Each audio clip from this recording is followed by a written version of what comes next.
Okay, so now let us continue and look at the next question here. Fresh frozen plasma. Are you able to see?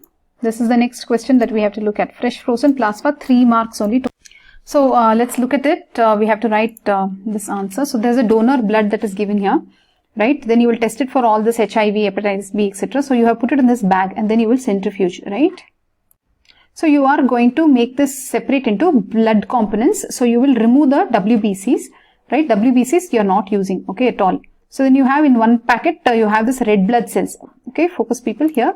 So here you have the RBCs in one bag, right? It came to one bag. Then you have the fresh frozen plasma, the platelets is here. So you have removed the red blood cells and the platelets, and then you have the fresh frozen plasma, right? Did you get it? So now this fresh frozen plasma, you can cryoprecipitate it and make it concentrated plasma. But here they're talking about this fresh frozen plasma. What will this have? So it will have coagulation factors, okay, immunoglobulins, that is antibodies. It will have human albumin, plasma volume expander. So main thing it will have this, okay. So what and all it will have? Coagulation factors, antibodies it will have, and plasma volume expander. So obviously you will test the blood for everything, then you will also do cross matchings and all that, and then you will have to give it to the recipient, fresh frozen plasma. But why would you give it to somebody? So abnormal coagulation tests if people have, if there's active bleeding, right? So if they have deficiency of coagulation factors, then only you have to give this fresh frozen plasma. So let us read more. It is to prevent bleeding prophylactically, to stop bleeding if it is happening, okay? Plasma exchange also, for plasma exchange also they are writing.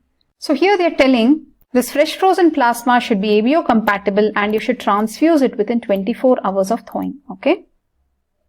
That means once you remove it from the fridge and